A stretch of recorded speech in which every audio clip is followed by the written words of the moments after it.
परंपरिक साहित्यक आलोचना ना ਉਹਦੇ ਚ ਮਰਦ ਕੇਂਦਰ ਰਹਿੰਦਾ ਹੈ ਤੇ ਜਿਹੜਾ ਫੀਮੇਲ ਐਕਸਪੀਰੀਅੰਸ ਹੈ ਉਹਨੂੰ ਅੱਖੋਂ ਪਰੋਖੇ ਕੀਤਾ ਜਾਂਦਾ ਰਿਹਾ ਹੈ। किरपाल कज़ाक की कहानी है पानी की कंध, ਇਹਦੀ एग्जाम्पल है। पंजाबी कविता ਵਿੱਚ ਵੀ ਅਮਰਜੀਤ ਕੌਂਕੇ ਜਾਂ ਸਵਰਨਜੀਤ ਸਵੀ ਦੀ ਕਵਿਤਾ ਦੇਹੀਨਾਥ ਦੇ ਰੂਪ ਵਿੱਚ ਮਰਦ ਦੀ ਸੈਲੀਬ੍ਰੇਸ਼ਨ ਨੂੰ ਰਿਪਰੈਜ਼ੈਂਟ ਕਰਦੀ ਹੈ। ਔਰਤ ਕਿਹੋ ਜਿਹਾ ਮਹਿਸੂਸ ਕਰਦੀ ਹੈ, ਕਿਵੇਂ ਬੋਲਦੀ ਹੈ, ਇਸ ਪਾਸੇ ਵੱਲ ਕਿਸੇ ਨੇ ਧਿਆਨ ਨਹੀਂ ਦਿੱਤਾ। ਜੇ ਪਾਣੀ ਦੀ ਕੰਧ ਦੀ ਇਸਵੀ ਪਾਤਰ ਆਪਣੀ ਪਸੰਦ ਦਾ ਮਰਦ ਸੇਕ ਸਾਂਝ ਦੌਰਾਨ ਚਿਤਰਦੀ ਹੈ ਤਾਂ ਅਲਫ ਨੰਗੀ ਕਮਰੇ ਚੋਂ ਬਾਹਰ ਸੁੱਟ ਦਿੱਤੀ ਜਾਂਦੀ ਹੈ। ਸੱਥਾਂ 'ਚ ਬੈਠ ਕੇ ਜੇ ਕਿੱਸੇ ਸੁਣਨ ਦਾ ਹੱਕ ਸ਼ੁਰੂਆਤ ਵਿੱਚ ਕੇਵਲ ਮਰਦ ਨੂੰ ਸੀ ਤਾਂ ਅੱਜ ਵੀ ਸ਼ਾਇਦ ਅਰਸ਼ ਬਿੰਦੂ ਜਾਂ ਕੁਝ ਹੋਰ ਥੋੜੇ ਬਹੁਤ ਨਾਮ ਹੋਣਗੇ ਜੋ ਪੰਜਾਬੀ ਕਵਿਤਾ ਵਿੱਚ ਬੇਬਾਕ ਬੋਲਦੇ ਨੇ, ਵਿਚਰਦੇ ਨੇ, ਲਿਖਦੇ ਨੇ। ਔਰਤ ਜਦੋਂ ਆਪਣਾ ਤਜਰਬਾ ਸਾਂਝਾ ਕਰਦੀ ਹੈ ਤਾਂ ਉਹਦੇ ਤੇ ਬੋਲਡ ਜਾਂ ਸੈਂਸ਼ੀਅਸ ਪੋਇਟਰੀ ਲਿਖਣ ਦਾ ਲੇਬਲ ਲੱਗਦਾ ਹੈ। ਡਾਕਟਰ ਚਰਨਜੀਤ ਨੇ ਵੀ ਇਹ ਗੱਲ ਕੀਤੀ ਬੋਲਡਨੈਸ ਵਾਲੀ। ਉਹਦੀ ਕਵਿਤਾ ਦਾ 50% ਹਿੱਸਾ ਵੀ ਚਾਹੇ ਇਸ ਬੋਲਡਨੈਸ ਦੇ ਨਾਲ ਰਿਲੇਟਡ ਹੋਵੇ, ਬਾਕੀ 50% ਦੇ ਵਿੱਚ ਸੋਸ਼ਲ ਇਸ਼ੂਜ਼ ਹੋਣ, ਪਰ ਉਹਦੇ ਤੇ ਇੱਕ ਲੇਬਲ ਲੱਗ ਜਾਂਦਾ ਹੈ। ਤੇ ਇੱਕ ਐਗਜ਼ਾਮਪਲ ਹੈ ਕਿ ਸਿਗਰਟ ਪੀਣ ਦੇ ਨਾਲ ਫੇਫੜੇ ਖਰਾਬ ਹੁੰਦੇ ਨੇ, ਚਰਿੱਤਰ ਨਹੀਂ। ਤੇ ਜੇ ਔਰਤ ਸਿਗਰਟ ਪੀਂਦੀ ਹੈ ਤਾਂ ਉਹਦੇ ਵੀ ਫੇਫੜੇ ਖਰਾਬ ਹੋਣੇ ਨੇ, ਉਹਦਾ ਚਰਿੱਤਰ ਖਰਾਬ ਨਹੀਂ ਹੁੰਦਾ। ਮਰਦ ਹੋਵੇ ਭਾਵੇਂ ਔਰਤ ਹੋਵੇ, ਦੋਨਾਂ ਲਈ ਹੀ ਅਨੈਤਿਕ ਹੈ, ਬੁਰਾ ਹੈ।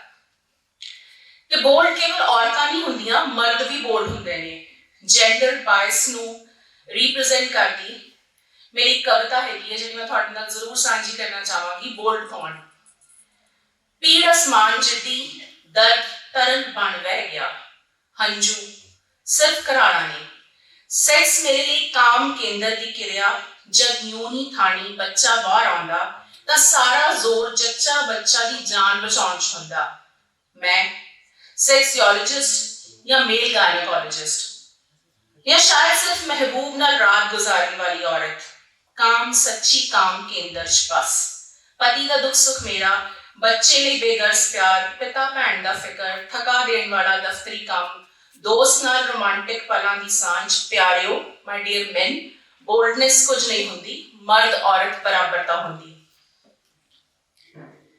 ਜਦੋਂ ਸਾਡਾ ਸਮਾਜ ਇੰਨਾ ਸਹਿਜ ਹੋ ਜਾਏਗਾ ਕਿ ਉਹਦੇ 'ਚ ਵਿਚਰਦੀਆਂ ਔਰਤਾਂ, ਸੱਸਾਂ, ਨਨਾਣਾ, ਮਾਵਾਂ, ਭੈਣਾਂ ਤੇ ਮਰਦਾਂ ਨੂੰ ਇਹ ਮਹਿਸੂਸ ਹੋਣਾ ਸ਼ੁਰੂ ਹੋ ਜਾਏਗਾ ਕਿ ਡਿਜ਼ਾਇਰ ਔਰਤਾਂ ਵਿੱਚ ਵੀ ਹੁੰਦੀ ਹੈ, ਦੋਨਾਂ 'ਚ ਬਰਾਬਰ ਹੁੰਦੀ ਹੈ, ਤੇ ਫਿਰ ਰੋਕ ਸਿਰਫ ਔਰਤ ਤੇ ਕਿਉਂ? ਸੰਸਾਰ ਪੱਧਰ ਦੇ ਉੱਤੇ ਅਮਾਨਵੀਅਤਾ ਦੀ ਇਹੋ ਜਿਹੀਆਂ ਉਦਾਹਰਨਾਂ ਮਿਲਦੀਆਂ ਨੇ ਜਿਹੜੀਆਂ ਉਹਨੂੰ ਸੁੰਨ ਕਰਕੇ ਰੱਖ ਦੇਣਗੀਆਂ। ਕੁਝ ਅਰੇਬੀਅਨ ਕੰਟਰੀਜ਼ ਦੇ ਵਿੱਚ ਔਰਤਾਂ ਦੀ ਸਰਜਰੀ ਕਰ ਦਿੱਤੀ ਜਾਂਦੀ ਹੈ ਤਾਂ ਕਿ ਉਹ ਸੈਕਸ਼ੂਅਲ ਪਲੇਜ਼ਰ ਨਾ ਮਹਿਸੂਸ ਕਰ ਸਕਣ, ਤੇ ਇਹ ਹੱਕ ਸਿਰਫ ਮਰਦ ਲਈ ਰਾਖਵਾਂ ਰੱਖ ਦਿੱਤਾ ਜਾਂਦਾ ਹੈ। ਪਾਣੀ ਦੀ ਕੰਧ ਦੇ ਐਨ ਵਿਪਰੀਤ ਰੂਪੀ ਕੌਰ ਦੀ ਅੰਗਰੇਜ਼ੀ ਨਜ਼ਮ ਹੈ, It wasn't you I was kissing. It wasn't you I was kissing. Don't be mistaken. It was him on my mind. Your lips were just convenient. ਇਹ ਆਜ਼ਾਦੀ ਅਦਰ ਜੈਂਡਰ ਤੇ ਸੁਪਰੀਮੇਸੀ ਪਹਿਲਾਂ ਸਿਰਫ ਮਰਦ ਨੇ ਹੰਢਾਈ ਹੈ ਤੇ ਹੁਣ ਔਰਤ ਹੰਢਾ ਰਹੀ ਹੈ। ਔਰਤ ਆਜ਼ਾਦ ਹੋਏਗੀ ਤਾਂ ਪੰਜਾਬੀ ਔਰਤ ਲੇਖਕ ਵੀ ਅਜਿਹੀ ਸੁਪਰੀਮੇਸੀ ਹੰਢਾ ਸਕਦੀ ਹੈ। ਇਹ ਸੁਪਰੀਮੇਸੀ ਨੈਤਿਕ ਹੈ ਜਾਂ ਇਹ ਅਨੈਤਿਕ ਹੈ, ਇਹ ਗੱਲ ਪਿੱਠ ਭੂਮੀ ਵਿੱਚ ਹੈ। ਅਗਰ ਭੂਮੀ ਦੇ ਵਿੱਚ ਇਹੀ ਵਿਚਾਰ ਹੈ ਕਿ ਬਰਾਬਰੀ ਹਰ ਖੇਤਰ 'ਚ ਚਾਹੀਦੀ ਹੈ। ਔਰਤ ਸੈਕਸ਼ੂਅਲੀ ਤੇ ਇਕਨੋਮਿਕਲੀ ਦੋਵਾਂ ਰੂਪਾਂ ਵਿੱਚ ਆਤਮ ਨਿਰਭਰ ਹੋਣੀ ਚਾਹੀਦੀ ਹੈ। ਅਨੈਤਿਕ ਕੰਮ ਕਰਨ ਦਾ ਹੱਕ ਕਿਸੇ ਕੋਲ ਵੀ ਨਹੀਂ ਹੋਣਾ ਚਾਹੀਦਾ। ਸਾਡਾ ਸਮਾਜ ਮਰਦ ਦੀ ਅਨੈਤਿਕਤਾ ਨੂੰ ਤਾਂ ਮਰਦਾਨਗੀ ਕਹਿੰਦਾ ਹੈ ਤੇ ਔਰਤ ਦੀ ਅਨੈਤਿਕਤਾ ਨੂੰ ਉਲਟਾ। ਔਰਤ ਨੂੰ ਸਮਾਜ ਹਮੇਸ਼ਾ ਕਟਘਰੇ ਵਿੱਚ ਖੜਾ ਕਰਦਾ ਹੈ। ਜਿਵੇਂ ਛੋਟੀਆਂ ਗੱਲਾਂ ਦਾ ਜ਼ਿਕਰ ਡਾਕਟਰ ਚਰਨਜੀਤ ਕੌਰ ਨੇ ਕੀਤਾ ਵੀ ਆਟਾ ਗੁੰਦੀ ਹਿਲਦੀ ਕਿਉਂ ਹੈ, ਉੱਚੀ ਲਿਚ ਨਹੀਂ ਮਾਰ ਸਕਦੀ, ਡਕਾਰ ਨਹੀਂ ਮਾਰ ਸਕਦੀ, ਅੰਡਰਗਾਰਮੈਂਟਸ ਤਾਰ ਦੇ ਉੱਤੇ ਸੁਕਾ ਨਹੀਂ ਸਕਦੀ ਬਿਨਾਂ ਚੁੰਨੀ ਪਾਇਆ, ਗਰਮੀ ਵਿੱਚ ਸੁਵਿਧਾਜਨਕ ਕੱਪੜੇ ਨਹੀਂ ਪਹਿਨ ਸਕਦੀ। ਅਸਲ ਸਾਡੀ ਸੁਸਾਇਟੀ, ਖਾਸ ਕਰ ਜਿਹੜਾ ਸਾਡਾ ਸਮਾਜ ਹੈ, ਭਾਰਤੀ ਸਮਾਜ ਹੈ, ਇਹ ਸੈਕਸ਼ੂਅਲ ਡਿਜ਼ਾਇਰਸ ਨੂੰ ਇੰਨਾ ਸਪਰੈਸ ਕਰ ਦਿੰਦਾ ਹੈ ਕਿ ਰੇਪਸ ਤੇ ਨੌਬਤ ਪਹੁੰਚ ਜਾਂਦੀ ਹੈ। ਮਰਦ ਦੀਆਂ ਨੰਗੀਆਂ ਲੱਤਾਂ ਦੇਖ ਕੇ ਔਰਤ ਮਰਦ ਦਾ ਰੇਪ ਨਹੀਂ ਕਰਦੀ, ਫਿਰ ਔਰਤ ਕਿਉਂ ਸ਼ਿਕਾਰ ਬਣਦੀ ਹੈ? ਸਾਨੂੰ ਸਮਝਣਾ ਪਵੇਗਾ ਕਿ ਔਰਤ ਇਨਸਾਨ ਹੈ, ਸੈਕਸ਼ੂਅਲ ਸਿੰਬਲ ਨਹੀਂ। ਔਰਤ ਨੂੰ ਪਤਾ ਹੈ ਕਿ ਔਰਤ ਤੇ ਮਰਦ ਇੱਕੋ ਗੱਡੀ ਦੇ ਦੋ ਪਹੀਏ ਹਨ, ਪਰ ਅਸੀਂ ਆਪਣੇ ਮੁੰਡਿਆਂ ਨੂੰ ਇੰਜ ਰੇਸ ਕਰਨਾ ਹੈ ਕਿ ਉਹਨਾਂ ਨੂੰ ਵੀ ਲੱਗੇ ਕਿ ਔਰਤ ਆਪਣੇ ਆਪ 'ਚ ਸੰਪੂਰਨ ਹੈ ਤੇ ਉਸਨੂੰ ਮਰਦ ਦੀ ਲੋੜ ਓਨੀ ਹੀ ਹੈ ਜਿੰਨੀ ਮਰਦ ਨੂੰ ਔਰਤ ਦੀ। ਰੂਪੀ ਕੌਰ ਦੀਆਂ ਇਹ ਦੋ ਕਵਿਤਾਵਾਂ ਮੈਂ ਤੁਹਾਡੇ ਨਾਲ ਸਾਂਝੀਆਂ ਕਰਨਾ ਚਾਹਾਂਗੀ ਇਸ ਸੰਦਰਭ ਦੇ ਵਿੱਚ। I don't want to have you to fill the empty parts of me. I want to be full on my own. I want to be so complete I could light a whole city, and then I want to have you because the two of us combined could set it on fire. अगली कविता है, no one makes me feel more awake, more electric, more alive than you. ਪੁਰਖ ਜਿਹੜਾ ਔਰਤ ਨੂੰ ਆਈਡਲਾਈਜ਼ ਕਰ ਰਿਹਾ ਨਾ, ਇਹ ਔਰਤ ਨੂੰ ਇਨਸਾਨ ਨਹੀਂ ਰਹਿਣ ਦੇ ਰਿਹਾ, ਉਹ ਗਲਤ ਹੈ। ਇਸ ਸੰਦਰਭ ਦੇ ਵਿੱਚ ਕੋਮਲਦੀਪ ਦੀ ਹਿੰਦੀ ਕਵਿਤਾ ਹੈ अच्छी औरतें, जो मैं ਤੁਹਾਡੇ ਨਾਲ शेयर करना चाहूंगी। औरतें जो कि माँ के गर्भ से ही अच्छे होने का बीड़ा उठाए आती हैं, क्योंकि अच्छी औरत का गुणगान करते हैं धर्म ग्रंथ, महाकवि और समाज। अच्छी औरतें सराही जाती हैं, चाही जाती हैं, दिखाई जाती हैं कथा में, टीवी पर, फिल्मों में। अच्छी औरतें जल्दी भूल जाती हैं तितली के रंग, स्कूल में मिला प्रेम पत्र, माँ की डांट, पति की गाली। अच्छी औरतें इनाम में पाती हैं हाथ के कंगन, मांग का सिंदूर, गोद के बच्चे, चमकदार कपड़े, देवी कहलाने के अवसर। अच्छी औरतें चुपचाप झेल जाती हैं रोज की प्रताड़ना, एक आग धूसा, अनमना सहवास, अनचाहा प्रसव।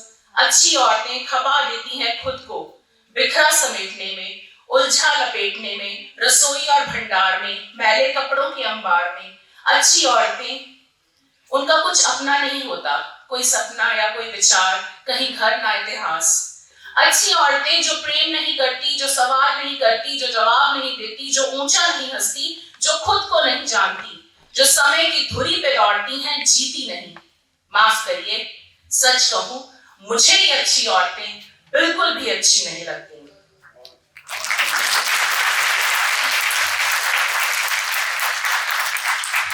इसे संदर्भ ਦੇ ਵਿੱਚ ਮੈਂ ਸਿਮਰਤ ਗਗਨ ਦੀ ਕਵਿਤਾ ਕੁੜੀ ਸਹੀ ਨਹੀਂ ਉਹ ਤੁਹਾਡੇ ਨਾਲ ਸ਼ੇਅਰ ਕਰਨਾ ਚਾਹਾਂਗੀ।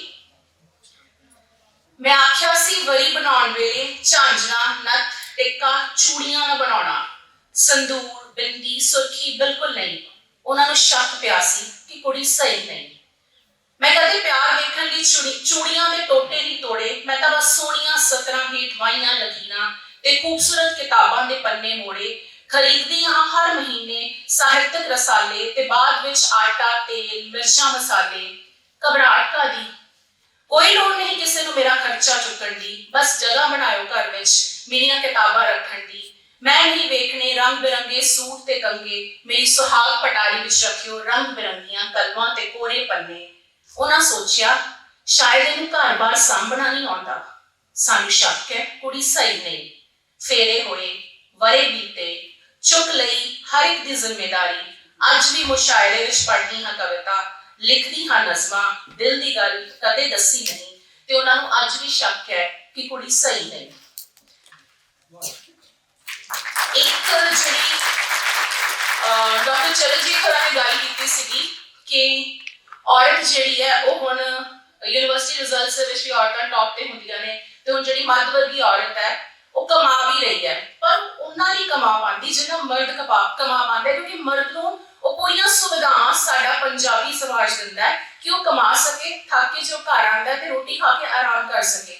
ਪਰ ਇੱਕ ਮਰਦ ਵਰਗੀ ਔਰਤ ਜਿਹੜੀ ਕਮਾਉਂਦੀ ਵੀ ਹੈ, ਘਰ ਵੀ ਸਾਂਭਦੀ, ਉਹ ਕਿੰਨੀ ਬੁਰੀ ਤਰ੍ਹਾਂ ਪਿਸ ਜਾਂਦੀ ਹੈ ਇਸ ਕੰਮਾਂ ਕਾਰਾਂ ਦੇ ਵਿੱਚ, ਉਹਦਾ ਅਹਿਸਾਸ ਸਿਰਫ ਉਹਨੂੰ ਹੀ ਹੋ ਸਕਦਾ ਹੈ। ਨੌਕਰੀ ਤੋਂ ਆ ਕੇ ਵੀ ਉਹ ਘਰ ਕਦੇ ਆਰਾਮ ਨਹੀਂ ਕਰਦੀ, ਨੌਕਰੀ ਤੋਂ ਆ ਕੇ ਫਿਰ ਨੌਕਰੀ ਤੇ ਹੀ ਭੱਜਦੀ ਹੈ ਤੇ ਫਿਰ ਉਹਨੂੰ ਮਿਹਣਾ ਵੀ ਮਾਰਿਆ ਜਾਂਦਾ ਹੈ ਕਿ ਤੇਰੀ ਕਮਾਈ ਘੱਟ ਹੈ, ਆਟੇ ਦੇ ਵਿੱਚ ਲੂਣ ਦੇ ਬਰਾਬਰ ਹੈ। ਉਹਦੇ ਤੇ ਸਿਮਰਤ ਗਗਨ ਦੀ ਇੱਕ ਨਜ਼ਮ ਹੈ, ਕੰਮ ਤੇ ਜਾਣ ਲਈ ਬੱਸ ਸਟੈਂਡ ਤੇ ਖੜੀ, ਹੱਥਾਂ ਦੇ ਨੌਹਾਂ ਵਿੱਚੋਂ ਫਸਿਆ ਆਟਾ ਕੱਢ ਰਹੀ, ਕੰਨਾਂ ਵਿੱਚ ਆਵਾਜ਼ ਗੂੰਜਦੀ, ਤੇਰੀ ਕਮਾਈ ਤਾਂ ਆਟੇ ਵਿੱਚ ਲੂਣ ਦੇ ਬਰਾਬਰ ਵੀ ਨਹੀਂ। ਖੈਰ ਭੋਰਾ ਲੂਣ ਹੀ ਸਹੀ, ਰੋਟੀ ਦਾ ਸਵਾਦ ਬਦਲ ਦਿੰਦਾ ਹੈ। ਮੇਰਾ ਇਹ ਲੂਣ ਪਸੀਨੇ ਵਿੱਚ ਵੀ ਹੈ, ਖੂਨ ਵਿੱਚ ਵੀ ਹੈ, ਅਥਰੂ ਵਿੱਚ ਵੀ ਹੈ, ਮੇਰੀ ਦੇਹ ਵਿੱਚ ਵੀ ਹੈ, ਪਰ ਇਹ ਲੂਣ ਹਰਾਮ ਕਰਦੇ ਨੇ। ਕਿਹੜੀਆਂ ਸੋਚਾਂ 'ਚ ਪੈ ਗਈਆਂ, ਕੰਮ ਤੋਂ ਪਲਟ ਕੇ ਘਰ ਦੇ ਕਈ ਪੈਂਡਿੰਗ ਕੰਮ ਕਰਦੇ ਨੇ। ਇੱਕ ਹੋਰ ਕਵਿਤਾ ਸਿਮਰਤ ਗਗਨ ਦੀ ਜੋ ਮੈਂ ਫਿਰ ਕੋਟ ਕਰਨੀ ਚਾਹਾਂਗੀ, ਇਟਸ ਅ ਲਵ ਪੋਇਮ। ਹੁਣ ਮੈਂ ਭਾਵੇਂ ਤੇਰੇ ਵਿਹੜੇ ਦੀਆਂ ਤਰੇੜਾਂ 'ਚ ਘਾਹ ਬਣ ਕੇ ਉੱਗੀ ਰਹਿੰਦੀ ਹਾਂ। ਇਹ ਔਰਤ ਦੀ ਸਥਿਤੀ ਹੈ। ਹੁਣ ਮੈਂ ਭਾਵੇਂ ਤੇਰੇ ਵਿਹੜੇ ਦੀਆਂ ਤਰੇੜਾਂ 'ਚ ਘਾਹ ਬਣ ਕੇ ਉੱਗੀ ਰਹਿੰਦੀ ਹਾਂ, ਪਰ ਮਾਂ ਕਹਿੰਦੀ ਸੀ ਜਦੋਂ ਤੂੰ ਹੋਣ ਵਾਲੀ ਸੀ ਤਾਂ ਮੈਨੂੰ ਇਸ਼ਕ ਪੇਚ ਦੀ ਵੇਲ ਦੇ ਸੁਪਨੇ ਆਉਂਦੇ ਸੀ। ਸਿਮਰਤ ਗਗਨ ਮੈਮ ਨੇ ਗੱਲ ਕੀਤੀ ਸੀ, ਚਰਨਜੀਤ ਮੈਮ ਨੇ, ਕਿ ਕੁੜੀਆਂ ਨੂੰ ਕਿਹਾ ਜਾਂਦਾ ਵੀ ਜੇ ਤੁਸੀਂ ਆਪਣੇ ਅੰਡਰਗਾਰਮੈਂਟ ਸੁੱਕਣੇ ਪਾਣੇ ਨੇ ਤਾਂ ਚੁੰਨੀ ਦੇ ਥੱਲੇ ਸੁੱਕਣੇ ਪਾਣੇ ਨੇ। ਉਹਦੇ ਤੇ ਅਰਸ਼ ਬਿੰਦੂ ਦੀ ਬੜੀ ਹੀ ਬੇਬਾਕ ਲਿਖੀ ਹੋਈ ਨਜ਼ਮ ਹੈ ਜਿਹੜੀ ਮੈਂ ਜ਼ਰੂਰ ਤੁਹਾਡੇ ਨਾਲ ਸਾਂਝਾ ਕਰਨਾ ਚਾਹਾਂਗੀ। ਅੰਡਰਗਾਰਮੈਂਟਸ, ਤੇਰੇ ਕੱਪੜੇ ਮੇਰੇ ਕੱਪੜਿਆਂ ਉੱਪਰ ਸੁੱਕਦੇ, ਮੇਰੇ ਕੱਪੜੇ ਤੇਰੇ ਕੱਪੜਿਆਂ ਹੇਠਾਂ ਲੁਕਦੇ, ਕਸ ਕਸ ਮੁੱਕਦੇ, ਮਾਹਵਾਰੀ ਧੋਤੇ, ਦੁੱਧ ਭਿੱਜੇ, ਛਾਤੀਆਂ ਦੇ ਕਵਚ ਉਤਾਰੇ। ਤੇਰੇ ਕੱਪੜਿਆਂ ਨੂੰ ਧੁੱਪਾਂ ਛੋਹਣ, ਮੇਰੇ ਕੱਪੜੇ ਲਾਸ਼ ਤੇ ਸੰਗਾ, ਮੈਂ ਵੀ ਇਸ ਧਰਤ ਦੀ ਜਾਈ, ਮੈਂ ਵੀ ਸੂਰਜ ਮੰਗਾ। ਮੇਰੇ ਕੱਪੜੇ ਤੇਰੇ ਕੱਪੜਿਆਂ ਹੇਠਾਂ ਲੁਕਦੇ, ਦਮ ਘੁੱਟਦਾ ਜਾਏ, ਅੰਗ ਅੰਗ ਘਬਰਾਏ, ਤੂੰ ਸੋਚੇ ਇਹ ਤਾਂ ਡਰ ਗਏ, ਸ਼ਾਇਦ ਹੁਣ ਸ਼ਰਮਾਏ। ਇੱਕ ਦਿਨ ਬਾਗੀ ਹੋਏ ਕੱਪੜੇ ਨਾ ਸ਼ਰਮਾਏ ਨਾ ਘਬਰਾਏ, ਸਰਕਦੇ ਤੇਰੇ ਕੱਪੜਿਆਂ ਹੇਠੋਂ ਦੂਰ ਤੱਕ ਫੈਲੇ ਤੇ ਬਾਹਰ ਨਿਕਲ ਆਏ। ਮੇਰੇ ਕੱਪੜੇ ਤੇਰੇ ਕੱਪੜਿਆਂ ਵਾਂਗ ਹੀ ਸੋਚਣ, ਤੇਰੇ ਕੱਪੜਿਆਂ ਵਾਂਗ ਹੀ ਲੋਚਣ, ਤੇਜ਼ ਹਵਾ ਦਾ ਬੁੱਲਾ ਕੋਈ ਦੂਰ ਉਡਾ ਲੈ ਜਾਏ, ਸੂਰਜ ਦੀ ਧੁੱਪ ਦਾ ਟੋਟਾ ਅੰਗ ਅੰਗ ਛੋ ਜਾਏ। ਸੋ ਮੈਂ ਇੱਕ ਪੰਜਾਬੀ ਕਵਿਤਾ ਦੇ ਮਿਡਲ ਏਜਡ ਪ੍ਰੋਮਿਨੈਂਟ ਹਸਤਾਖਰ ਨੇ ਜਿਨ੍ਹਾਂ ਦੀ ਕਵਿਤਾ ਅੱਜ ਮੈਂ ਤੁਹਾਡੇ ਨਾਲ ਸ਼ੇਅਰ ਕੀਤੀ ਹੈ। ਅਰਸ਼ ਬਿੰਦੂ ਹੈ, ਨੀਤੂ ਅਰੋੜਾ ਹੈ, ਸਿਮਰਤ ਗਗਨ ਹੈ ਤੇ ਰੂਪੀ ਕੌਰ ਹੈ। ਤੇ ਅੰਤ ਮੈਂ ਜਿਹੜੀ ਗੱਲ ਹੈਗੀ ਉਹ ਫੈਮਿਨਿਜ਼ਮ ਦੇ ਨੁਕਤੇ ਨਿਗਾਹ ਤੋਂ ਕਰਾਂਗੀ ਕਿ ਜੋ ਕੁਝ ਵਾਪਰ ਰਿਹਾ ਇਹਦਾ ਸੋਲੂਸ਼ਨ ਕੀ ਹੈ, ਕੀ ਹੋ ਸਕਦਾ ਹੈ, ਕਿਵੇਂ ਇਹਨੂੰ ਸੁਧਾਰਿਆ ਜਾ ਸਕਦਾ ਹੈ। ਸੋ ਚਿਮਾਮਾਂਡਾ ਤੇ ਬੈਲ ਹੁਕਸ ਦੇ ਫੈਮਿਨਿਸਟ ਥਾਟ ਦੇ ਹਵਾਲੇ ਨਾਲ ਮੈਂ ਗੱਲ ਕਰਨਾ ਚਾਹਾਂਗੀ ਕਿ ਜਿਹੜਾ ਨਾਰੀਵਾਦ ਹੈ ਨਾ, ਇਹ ਫੈਮਿਨਿਜ਼ਮ ਦਾ ਮਤਲਬ ਸਿਰਫ ਇੰਡੀਵਿਜੂਅਲ ਐਮਪਾਵਰਮੈਂਟ ਲਈ ਨਹੀਂ ਹੈ। ਮਤਲਬ ਇਹਦਾ ਮਤਲਬ ਹੈ ਕਿ ਆਪਰੈਸਿਵ ਸਿਸਟਮਸ ਨੂੰ ਡਿਸਮੈਂਟਲ ਕਰਨਾ ਹੈ। ਨਾਰੀਵਾਦ ਮਰਦ ਦਾ ਵਿਰੋਧ ਨਹੀਂ ਹੈ, ਇਹ ਪਿਆਰ, ਕੇਅਰ, ਕਮਿਊਨਿਟੀ ਤੇ ਆਧਾਰਿਤ ਹੈ, ਇਕੁਐਲਿਟੀ ਤੇ ਆਧਾਰਿਤ ਹੈ। ਔਰ ਜਿਹੜੀਆਂ ਫੈਮਿਨਿਸਟ ਨੇ ਜਾਂ ਫੈਮਿਨਿਜ਼ਮ ਹੈ ਸਿਰਫ ਐਕਟਿਵਿਸਟ, ਐਕੈਡਮਿਸ਼ੀਅਨਸ ਦੇ ਲਈ ਨਹੀਂ ਹੈ, ਇਹ ਸਭ ਲਈ ਹੈ। ਸੋ ਅਸੀਂ ਕਿੱਦਾਂ ਆਪਣੇ ਸਮਾਜ ਨੂੰ, ਖਾਸ ਕਰ ਪੰਜਾਬੀ ਸਮਾਜ ਨੂੰ ਅਸੀਂ ਉੱਚਾ ਚੁੱਕ ਸਕਦੇ ਹਾਂ। ਬਹੁਤ ਸਾਰੀਆਂ ਐਗਜ਼ਾਮਪਲਸ ਡਾਕਟਰ ਚਰਨਜੀਤ ਕੌਰ ਨੇ ਦੇ ਦਿੱਤੀਆਂ ਨੇ ਤੇ ਮੈਨੂੰ ਏਦਾਂ ਲੱਗਦਾ ਹੈ ਕਿ ਜਿਹੜੇ ਕਲਚਰਲ ਟ੍ਰੈਡੀਸ਼ਨਸ ਔਰਤ ਨੂੰ ਓਪਰੈਸ ਕਰਦੇ ਨੇ ਨਾ, ਉਹਨਾਂ ਨੂੰ ਰਿਫਾਰਮ ਕਰਨ ਦੀ ਜ਼ਰੂਰਤ ਹੈ। ਫਿਰ ਭਾਵੇਂ ਉਹ ਘੁੰਡ ਕੱਢਣਾ ਹੋਵੇ, ਵਿਆਹ ਤੋਂ ਬਾਅਦ ਕਿੰਨੇ ਦਿਨ ਲਗਾਤਾਰ ਤਿਆਰ ਹੋ ਕੇ ਰਹਿਣਾ ਹੋਵੇ, ਆਪਣੇ ਅੰਡਰਗਾਰਮੈਂਟਸ ਨੂੰ ਸੁੱਕਣੇ ਪਾਉਣ ਦੀ ਗੱਲ ਹੋਵੇ, ਛੋਟੀਆਂ ਗੱਲਾਂ ਨੇ। ਜਦੋਂ ਸਾਡੇ ਸਮਾਜ ਦੇ ਜ਼ਿਹਨ ਦੀ ਤਬਦੀਲੀ ਹੋਏਗੀ ਨਾ, ਫਿਰ ਅਸੀਂ ਕਹਾਂਗੇ ਕਿ ਹਾਂ ਹੁਣ ਇਕੁਐਲਿਟੀ ਹੈ। Thank you so much.